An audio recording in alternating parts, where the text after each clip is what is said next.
बड़हरिया विधानसभा के समीकरण भी बड़े दिलचस्प हैं, वहां का इतिहास भी दिलचस्प है क्योंकि बड़हरिया 1952 में विधानसभा बना, लेकिन 1977 में विलोपित कर दिया गया था और 2008 के परिसीमन के बाद 2010 में एक बार फिर वहां चुनाव हुए। और उससे भी ज्यादा दिलचस्प समीकरण वहां ये है कि आरजेडी जेडीयू इनके बीच आपसी होड़ है, लेकिन इससे पहले जब 1977 के दौरान वहां पे कभी कांग्रेस जीत चुकी है, कभी कम्युनिस्ट पार्टी जीत चुकी है, तो भारतीय जनसंघ के उम्मीदवार भी जीत चुके हैं। लेकिन इस बार क्या कुछ समीकरण है, ये जानने के लिए सीधे हम चलेंगे हमारे वरिष्ठ सहयोगी राकेश रंजन जी के पास। राकेश रंजन जी, देखिए बड़हरिया को लेकर लोगों के जेहन में यह सवाल है कि वहां इस बार किसका जोर दिखेगा।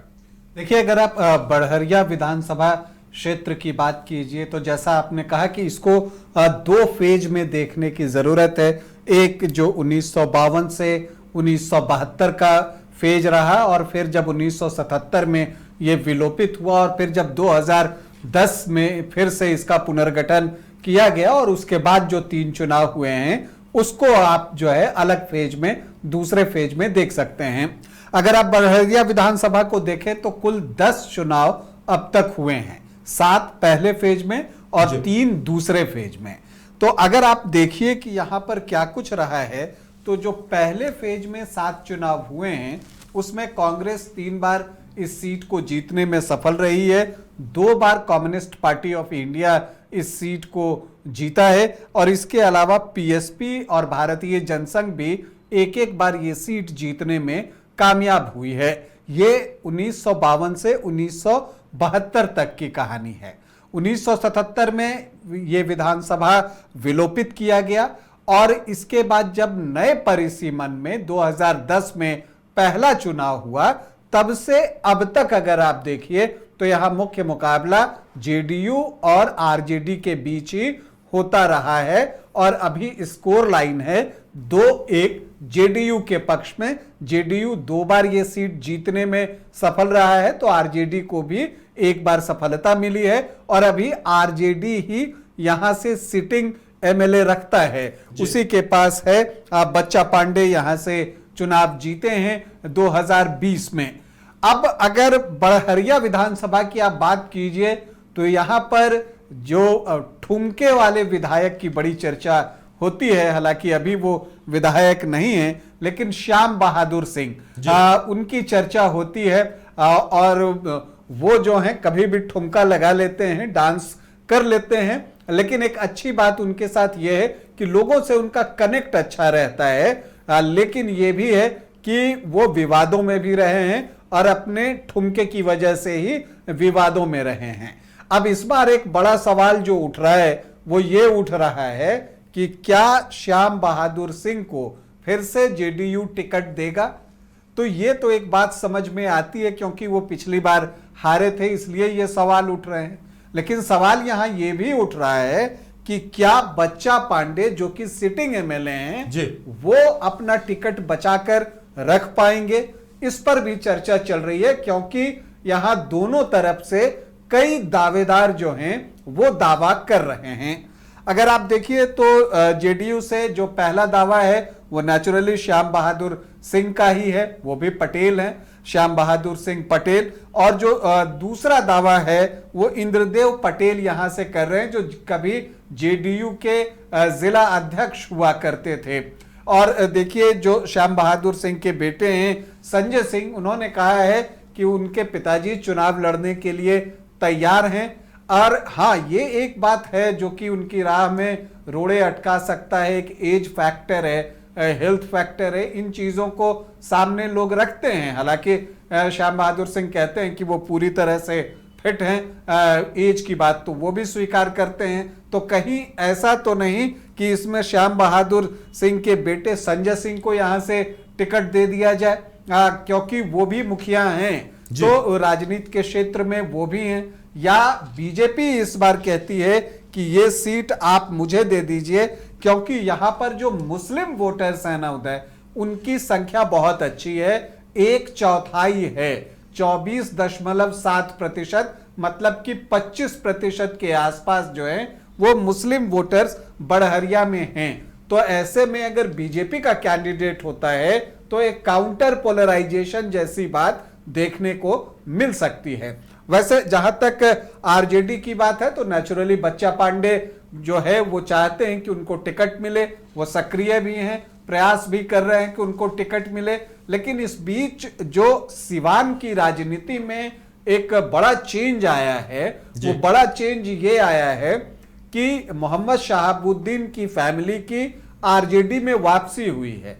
हिना साहब आई हैं, फिर उसामा साहब के भी रघुनाथपुर से लड़ने की चर्चा है। तो ऐसी परिस्थिति में आप मानकर चलिए कि जब बड़हरिया में टिकट दिया जाएगा तो शहाबुद्दीन की फैमिली की भी पसंद और नापसंद का ध्यान रखा जाएगा कि वो किसको टिकट देंगे। अब इस रेस में देखिए तो बहुत सारे नाम सामने आ रहे हैं। एक नाम है अनवारुल हक का। ये जो है इनके दादा यूसुफ साहब जो हैं वो सिवान से 5 बार सांसद रहे हैं, तो यहां पर उनका दावा है। इसके अलावा अरुण गुप्ता हैं, क्योंकि यहां वैश्य वोटर्स की संख्या भी बहुत अच्छी है, एक वो भी दावा कर रहे हैं। डॉक्टर अशरफ अली हैं, पिछली बार निर्दलीय भी चुनाव लड़ गए थे, पेशे से डॉक्टर हैं, निःशुल्क इलाज भी करते हैं गरीबों का। तो ऐसी परिस्थिति में इनका भी दावा जो है वो है। तो कई कैंडिडेट हैं जो यहां दावा कर रहे हैं कि टिकट उनको मिलना चाहिए। अब देखना यह दिलचस्प होगा कि अपनी सिटिंग सीट पर जो सिटिंग एमएलए है क्या उसको तेजस्वी यादव, लालू यादव चेंज करते हैं या फिर उन्हीं को एक बार फिर से अवसर देते हैं, ये देखना दिलचस्प होगा। वैसे देखिए यहाँ की जनता की अगर बात की जाए तो यहाँ की जनता लगता है हर किसी को मौका देने में विश्वास रखती है।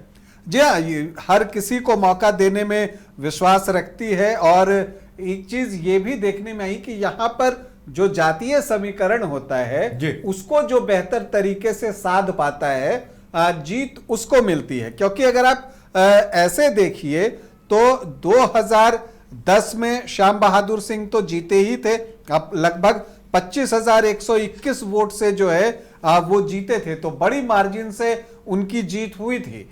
फिर 2015 में जब महागठबंधन बना जेडीयू, आरजेडी और कांग्रेस का, तब ये सीट गठबंधन में जेडीयू को ही गई थी क्योंकि उनकी सिटिंग सीट थी। और तब एक बार फिर से श्याम बहादुर सिंह खड़े हुए थे और उनके सामने एलजेपी से बच्चा पांडे ही थे और उन्होंने जो है 14,583 वोट की जीत हासिल की थी बच्चा पांडे के खिलाफ। और उस समय मंटू कुमार निर्दलीय चुनाव लड़ रहे थे, उनको भी 7,258 वोट आए थे।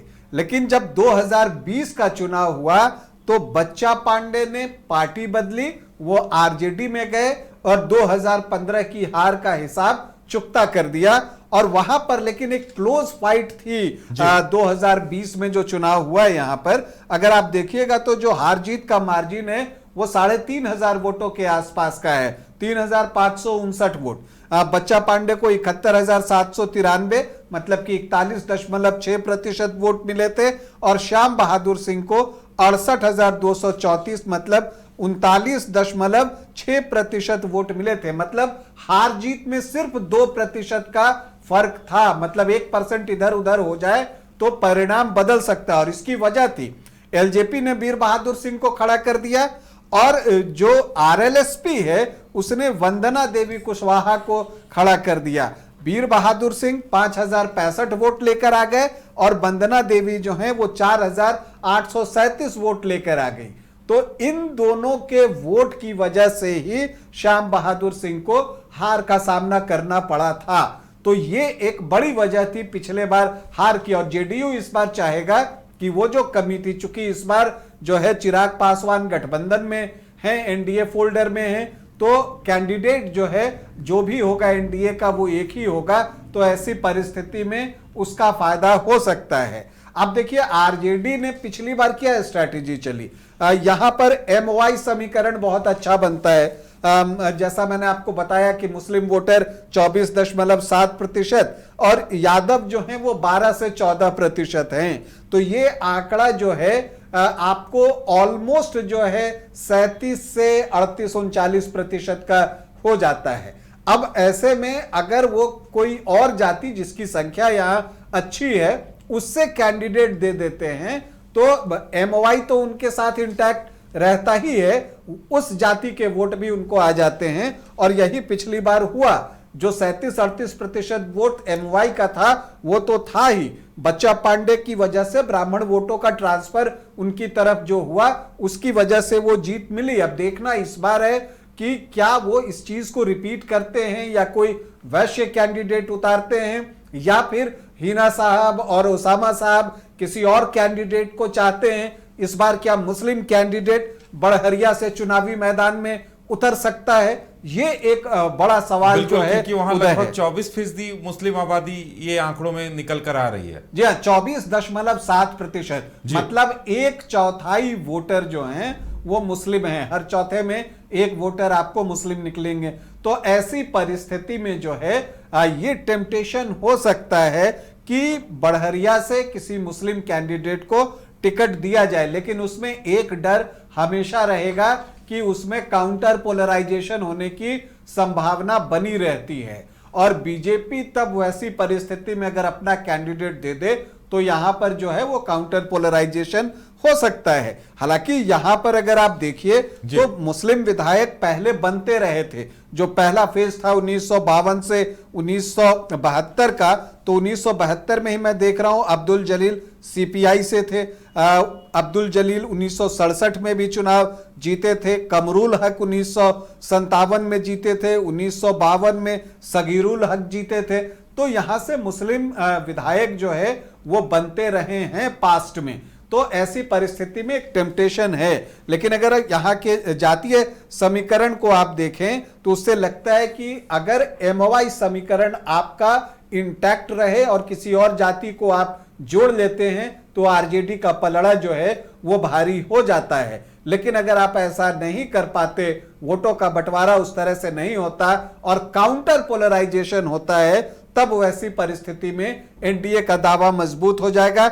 यहां पर दलित वोटर्स भी अच्छी संख्या में हैं, 11.78%, एसटी 1.81%, मुस्लिम बताया ही 24.7%, यादव 12 से 14%, वैश्य भी इसी के आसपास हैं 12 से 14% के आसपास, राजपूत 8 से 10%, कुर्मी कुशवाहा 8 से 10%, भूमिहार भी हैं यहां पर और ब्राह्मण भी हैं। ब्राह्मण भी अच्छी संख्या में 6 से 8% के आसपास, भूमिहार भी जो हैं वो 5-6% के आसपास यहां पर हैं। तो ये जातीय समीकरण है। और अति पिछड़ी जातियां यहां पर किसको सपोर्ट करती हैं? ज्यादातर अति पिछड़ी जातियां जेडीयू को सपोर्ट करती रही हैं और यही वजह है कि 2010 और 2015 में जेडीयू को जीत मिली थी। तो इस बार जो बड़हरिया का चुनाव होगा, जैसे पिछली बार बहुत एक रोमांचक मुकाबला देखने को मिला था, इस बार भी वैसा ही मुकाबला हो सकता है। हाँ, ये एक और दिलचस्पी बड़हरिया चुनाव को लेकर है कि क्या दोनों तरफ से प्रत्याशी बदले जाते हैं या किसी एक तरफ से प्रत्याशी बदला जाता है, या एक बार फिर श्याम बहादुर सिंह वर्सेस बच्चा पांडे ही मुकाबला होगा। बिल्कुल, और श्याम बहादुर तो ऐसे भी ठुमके लगाने के लिए जाने जाते हैं। तो देखने वाली बात यह होगी कि इस बार वो ठुमका लगाकर अपनी एनर्जी या अपनी फिटनेस दिखा पाते हैं या नहीं।